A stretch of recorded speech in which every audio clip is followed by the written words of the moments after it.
There comes a point in some lives when improvement is no longer enough.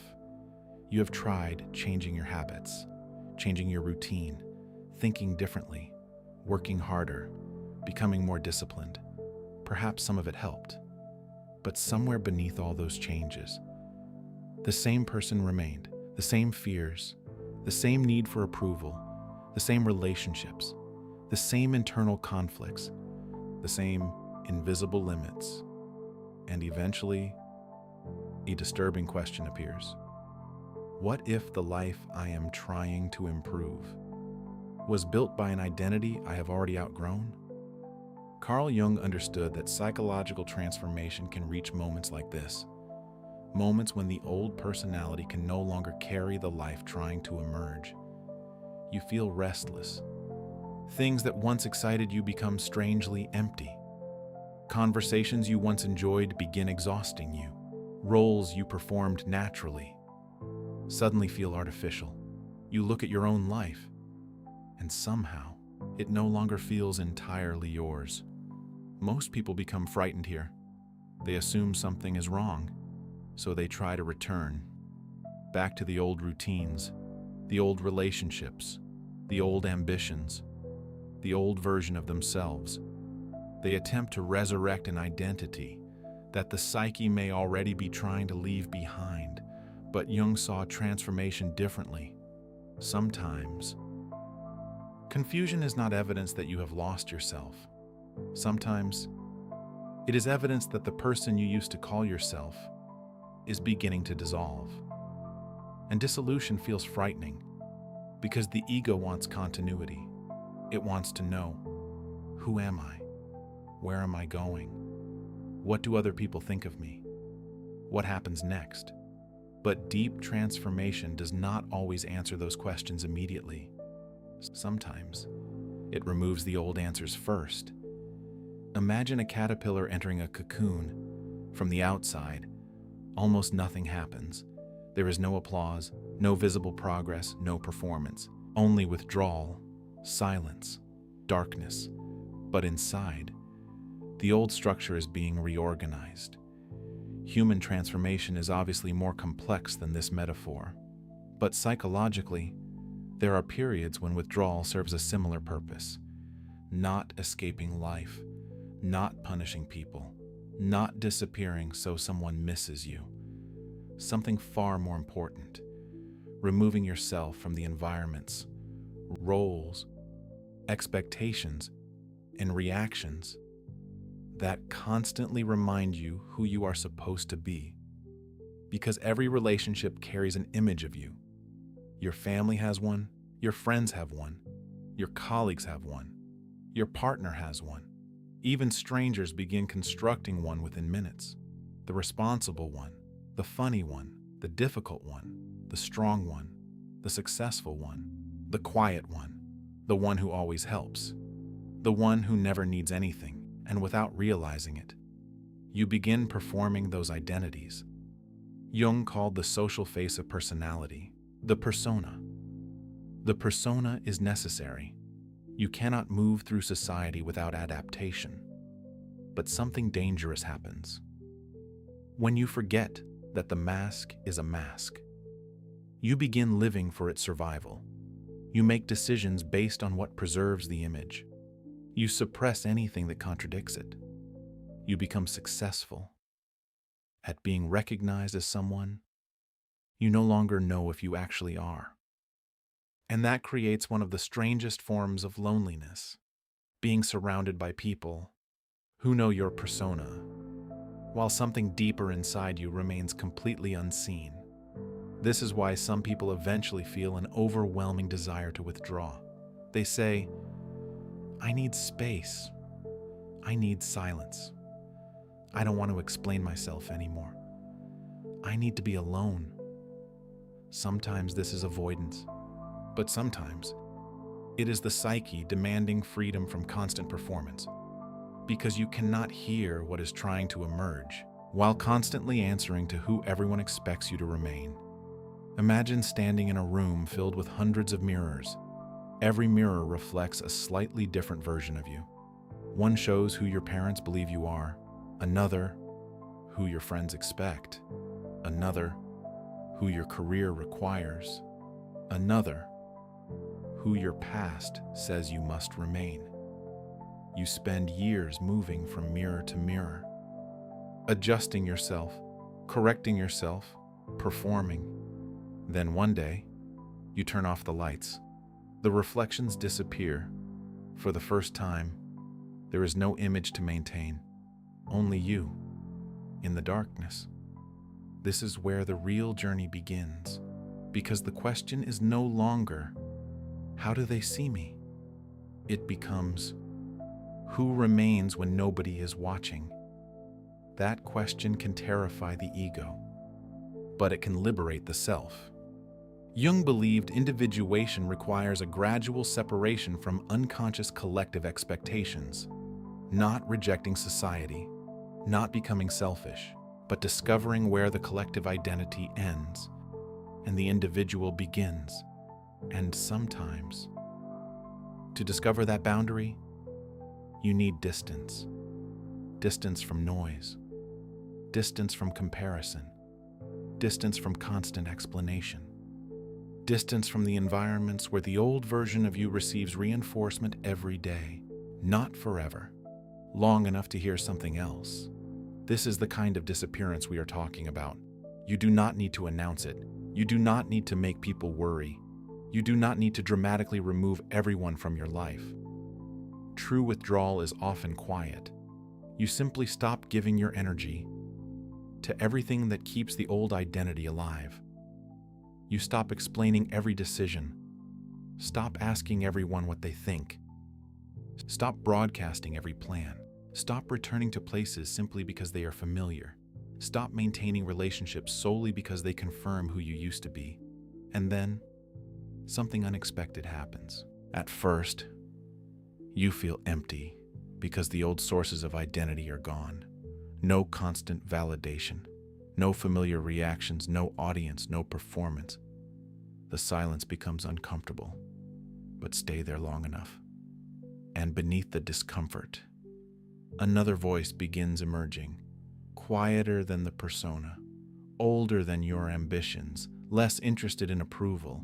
It does not ask, how will this look? It asks, is this true? And perhaps, for the first time in years, you begin listening. Chapter 1. The identity you call yourself may be a performance. Ask someone, who are you? Most people answer with roles, a profession, a relationship, a personality trait, a history. I am a mother. I am an entrepreneur. I am successful. I am introverted. I am the responsible one. These answers are not necessarily false, but Jung would have recognized that they describe only part of the personality. The problem begins when the role becomes the entire answer. Imagine someone who has spent 20 years being the strong one. Everyone depends on them. They solve problems. They rarely complain. People admire their resilience. Eventually, strength becomes more than a quality. It becomes an identity. Then one day, they become exhausted. They want help. They want to admit, I cannot carry everything. But something inside stops them. Why? Because needing help threatens the identity. If I am not strong, who am I? This is how the persona becomes a prison. Not because the role is false, because the personality becomes forbidden from moving beyond it. The kind person cannot express anger. The independent person cannot need anyone. The successful person cannot fail. The intelligent person cannot admit confusion. The spiritual person cannot acknowledge jealousy. Every rigid identity requires repression. Anything that does not fit must go somewhere. Jung called that rejected territory, the shadow. So the stronger the performance becomes, the more material may accumulate behind it. This is why disappearing for a while can become psychologically powerful. When the audience disappears, the performance loses its purpose. You are no longer constantly rewarded for maintaining the familiar role, and without reinforcement, questions begin appearing. Do I actually want this? Do I believe this? Would I choose this life again if nobody expected me to? Do I enjoy being this person, or have I simply become good at performing them? These are dangerous questions, because honest answers can disrupt entire lives, but they can also save them. There are people who discover they never wanted the career they spent 15 years building. People who realize their constant helpfulness was partly fear of rejection. People who discover their independence was actually armor. People who recognize their ambition was an attempt to finally feel worthy. None of this means the career must be abandoned, or ambition rejected, or independence surrendered. It means the unconscious motive becomes visible, and once the motive becomes visible, choice becomes possible. Perhaps you keep the career, but stop sacrificing your entire identity to it. Perhaps you remain ambitious, but no longer need achievement to prove your worth. Perhaps you remain generous, but learn that generosity without boundaries becomes self-erasure. The external life may not change immediately. The psychological center does.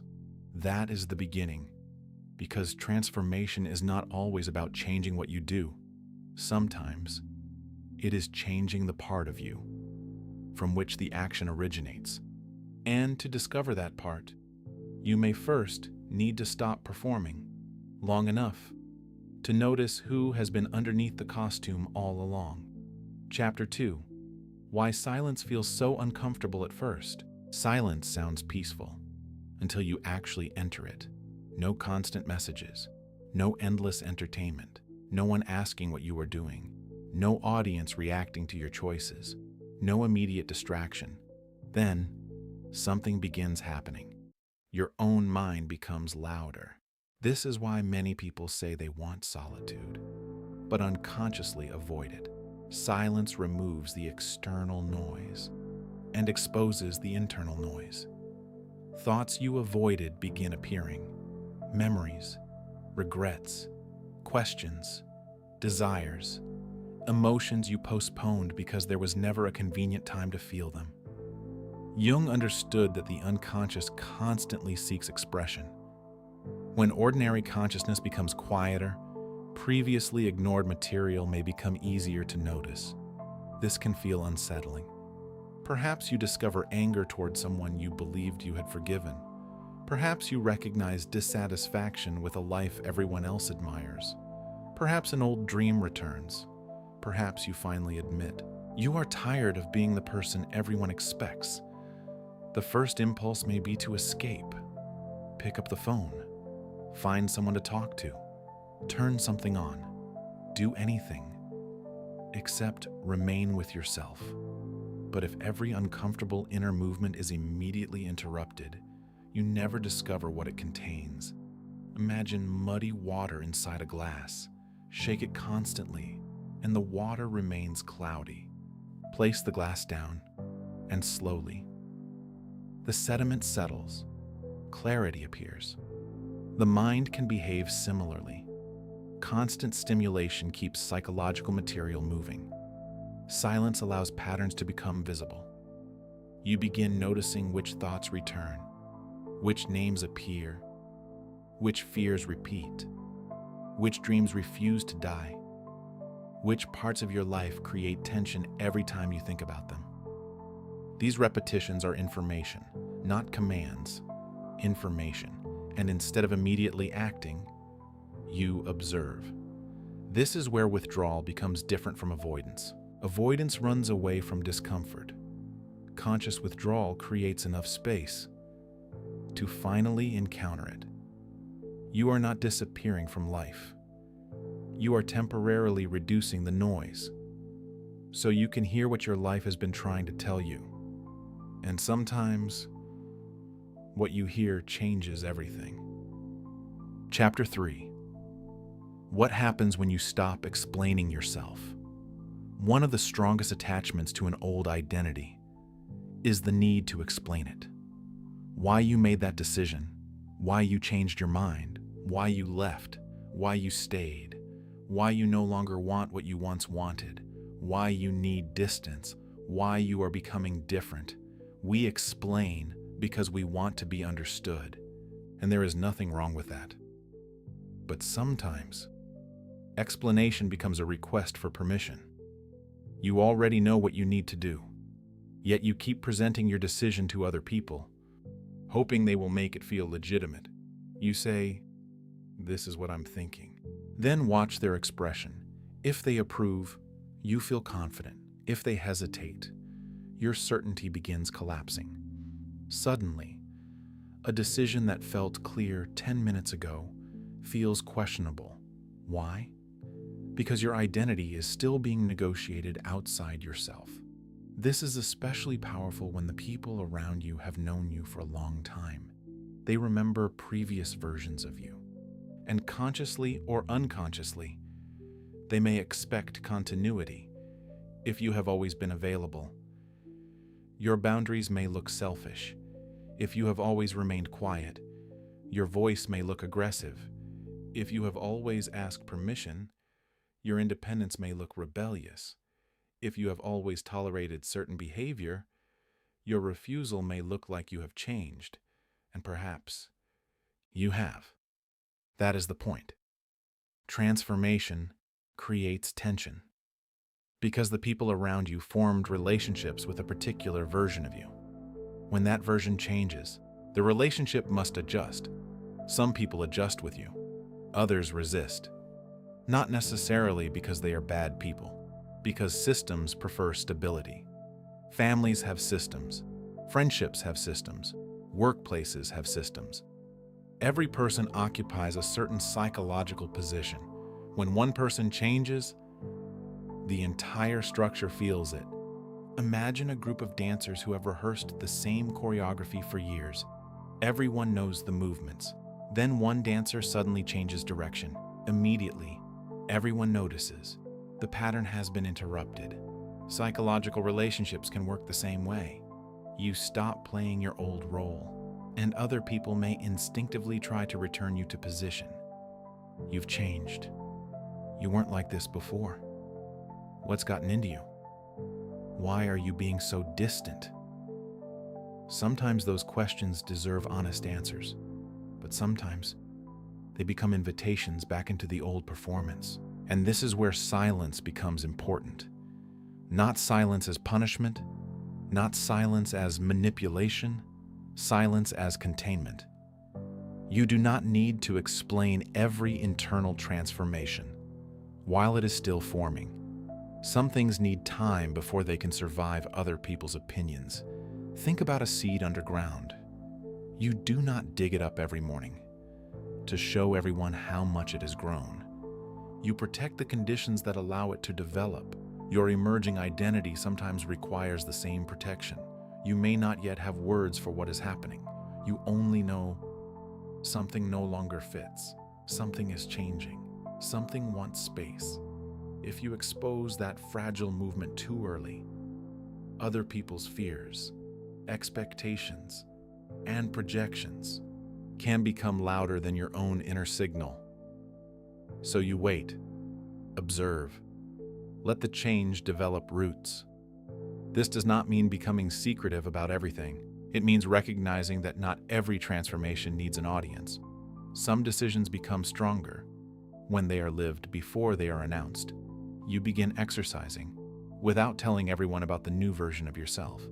You begin studying without needing applause. You stop participating in a destructive pattern without giving a speech about your awakening.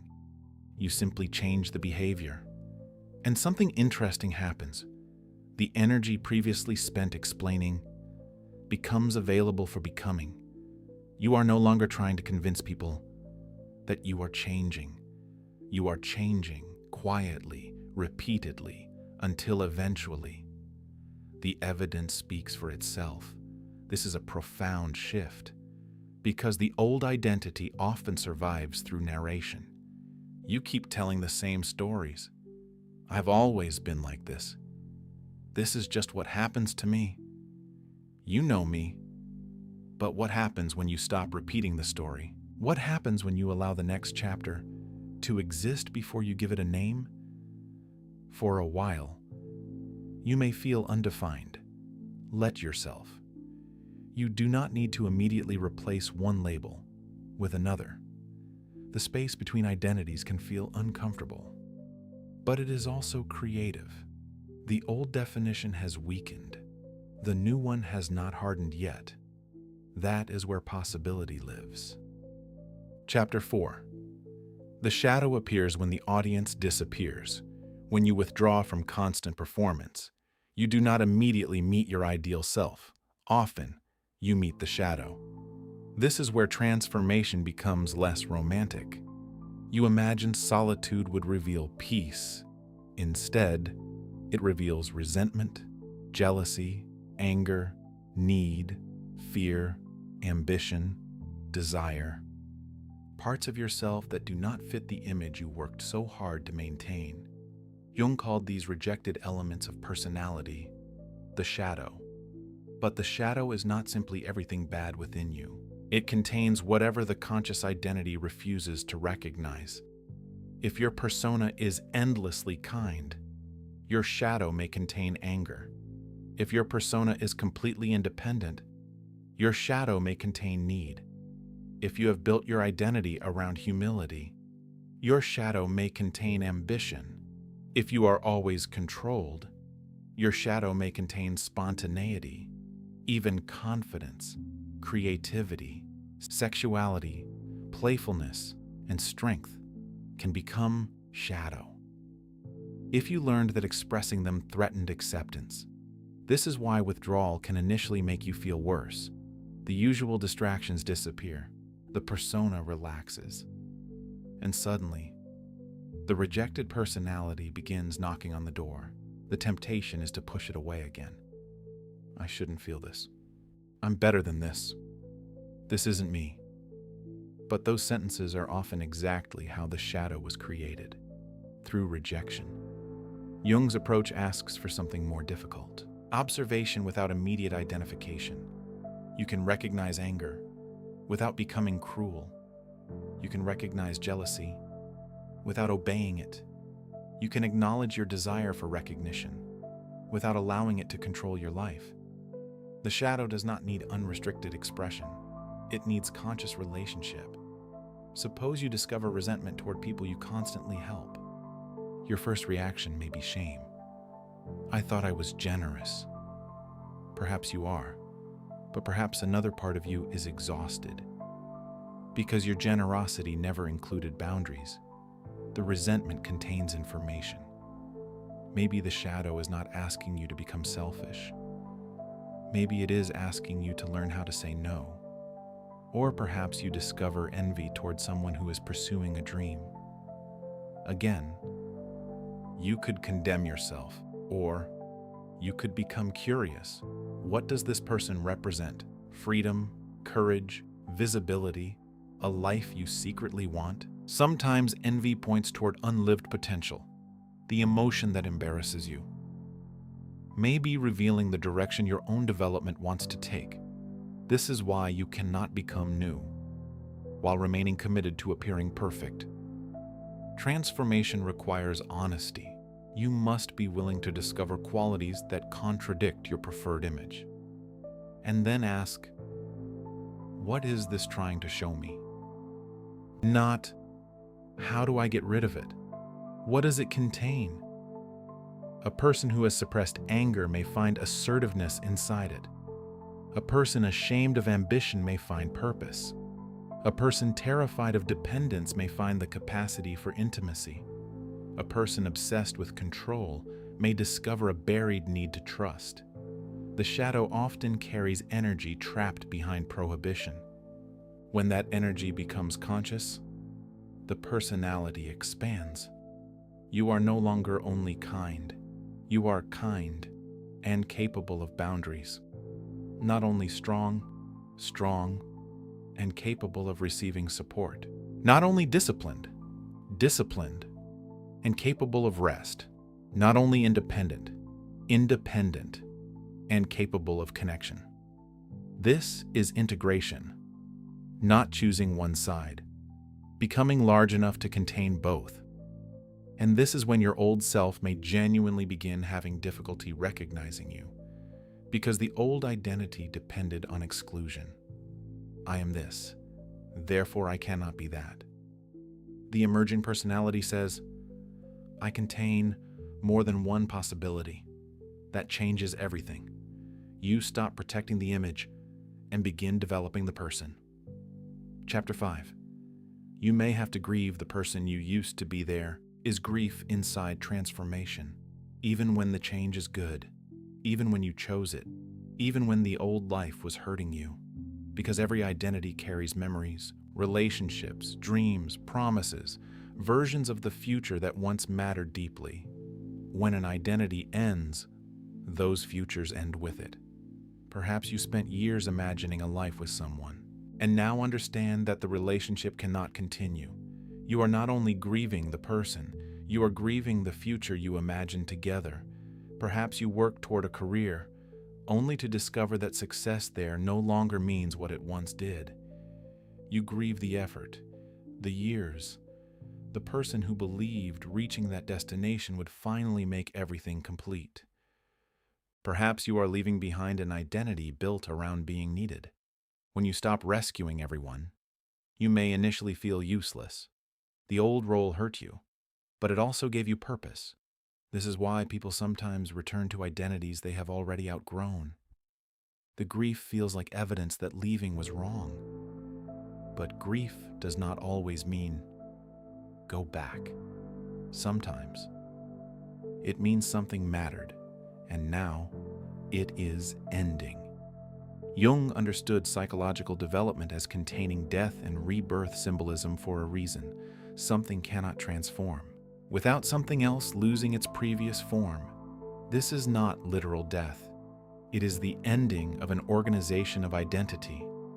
The person who once needed universal approval begins dying psychologically when disapproval becomes tolerable. The person who defined themselves through sacrifice begins disappearing when they develop boundaries. The person whose entire identity depended on achievement changes profoundly when they discover value outside performance. These endings can create emptiness, and emptiness makes people nervous. We rush to fill it. New relationship, new goal, new identity, new label. Anything to avoid not knowing. But perhaps the empty space deserves time. Imagine renovating an ancient room. Everything is removed. For a while, there is nothing. Bare walls, dust, silence. You could immediately fill it with new furniture and recreate almost the same room. Or you could wait. Look at the space. Notice the light. Ask what actually belongs there now. Psychological emptiness offers the same opportunity. Do not rush to become someone new, simply because you are uncomfortable no longer being who you were. Let the old identity finish leaving. Grieve what deserves grief. Thank what deserves gratitude. Recognize what protected you. Recognize what limited you. Then release it.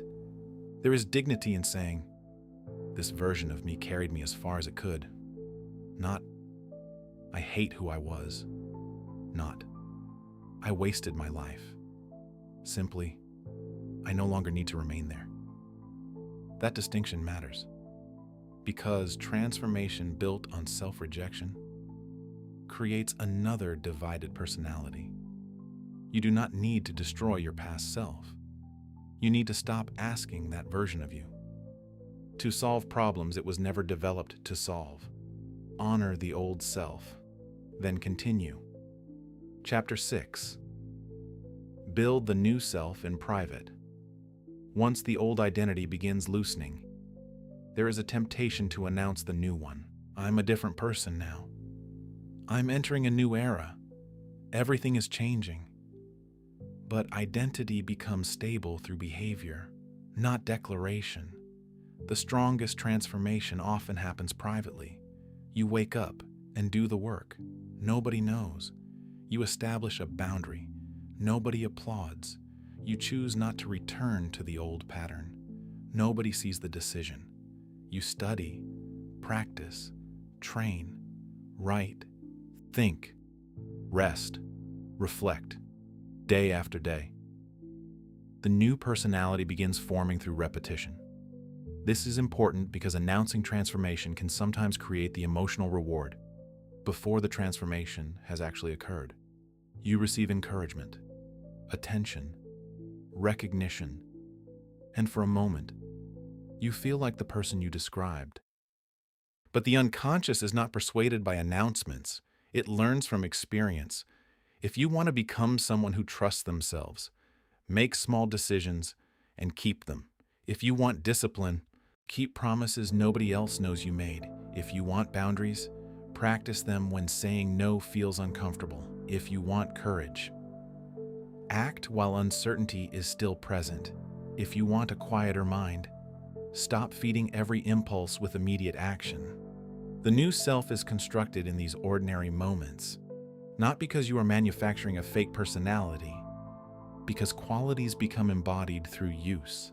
A musician becomes a musician by playing, a writer by writing, a person with boundaries by setting them, a person capable of solitude by learning to remain with themselves. You do not think your way into every new identity. Sometimes you behave your way into it, and this is where private transformation becomes powerful. Without an audience, there is less performance. You discover whether you actually want the change or only want to be seen changing. Those are very different desires. One seeks development, the other seeks recognition. Recognition may come later, but it should not become the foundation, because if applause created the new identity, silence can destroy it. Build something deeper, something that remains, even when nobody notices. One day, people may say, "You've changed," and instead of needing them to understand exactly how, you simply know. Yes, I have. Not because I decided to appear different, because I repeatedly chose differently when nobody was watching. Final chapter. Return only when you no longer need to be who you were. There comes a moment, after enough silence, enough honesty, enough private repetition, when returning becomes possible. Not returning to the old identity, returning to life, to relationships, to work, to visibility, but this time, without carrying the same need to perform. You return differently, less interested in proving, less dependent on approval, less willing to betray yourself for belonging. The world may look exactly the same streets, the same people, the same responsibilities, but the person walking through them is no longer organized by the same fears. That is the transformation, not disappearing forever, not isolating yourself from everyone, not becoming emotionally unreachable, but learning how to remain connected without abandoning your center.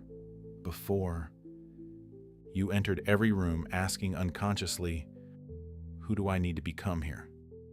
Now, a different question appears. How can I remain truthful here? Before, you adjusted yourself constantly, reading faces, anticipating expectations, trying to avoid disapproval. Now, you still care about others, but you no longer confuse care with self-erasure. The difference may be invisible from outside. Inside, it changes everything. Carl Jung believed individuation does not remove you from the world. It prepares you to enter the world more consciously. The goal is not permanent withdrawal. The goal is returning with a personality that is less divided. The persona remains. You still adapt. You still fulfill roles. But the mask no longer becomes your face. You can work without becoming only your profession, love, without losing yourself inside another person, help, without making sacrifice your entire identity, succeed, without using success to prove that you deserve to exist.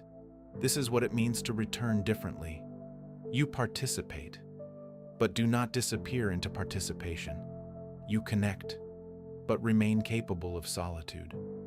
You listen, but do not silence yourself.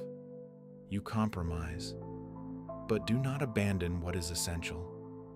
This balance is never perfect. You will still feel old impulses. There will be moments when approval becomes tempting, moments when the old persona tries to return, moments when fear asks you to become smaller again. But now, you recognize the invitation. You know what it costs. And perhaps, for the first time, you can say no. Not with anger, with clarity. The old self may still appear in memory. You may remember how easily you once explained yourself, how desperately you wanted everyone to understand, how quickly you adjusted to avoid conflict. There may even be moments when you miss that version of yourself. Because the old self knew the rules, the new one must tolerate uncertainty. But uncertainty is no longer only frightening, it also means possibility. You are no longer trapped inside a fixed definition. You are allowed to evolve, to change your mind, to outgrow roles, to disappoint expectations, to become unfamiliar, even to yourself.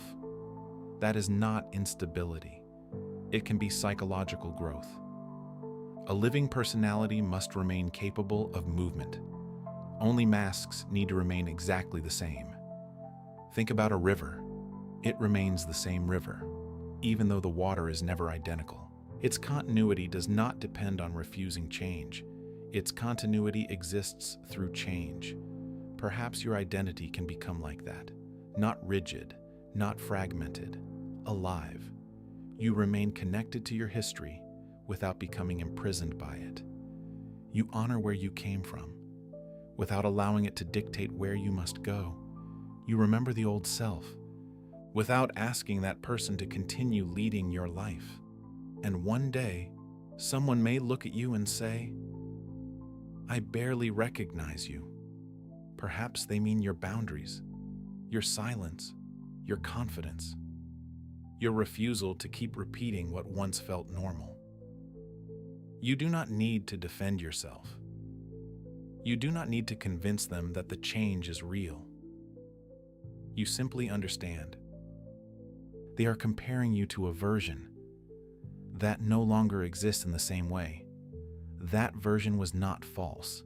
It was incomplete. It carried you through a particular stage of life. It learned how to survive. It adapted. It protected. But now, something larger is trying to live.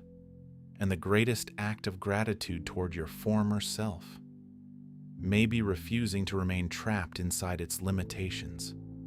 So disappear, not to make anyone miss you, not to punish the world, not to create mystery. Disappear from the habits that keep performing your past. Disappear from the conversations that require you to become smaller. Disappear from the need to announce every intention. Disappear from the constant search for permission. Disappear from the identity that survives only through other people's recognition. Then, stay quiet long enough to notice what remains, the values that still feel true, the desires that return without being forced, the work that gives energy instead of only consuming it, the relationships where you can breathe, the parts of yourself that no longer need to hide. Build from there, slowly, privately, honestly, and when you return, do not return as someone trying to appear transformed. Return as someone who no longer needs the old performance, because the deepest transformation is not visible in new clothes, a new routine, or a dramatic announcement. It is visible in what no longer controls you. the approval you no longer chase, the role you no longer perform, the pattern you no longer complete, the silence you no longer fear, the truth you no longer betray.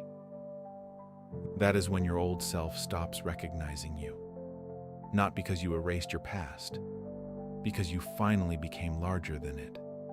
And perhaps that is the person who has been waiting beneath every mask, every expectation, every role, all along. Not a stranger, not someone new, simply the version of you that could only emerge after you became quiet enough to stop performing and finally listen.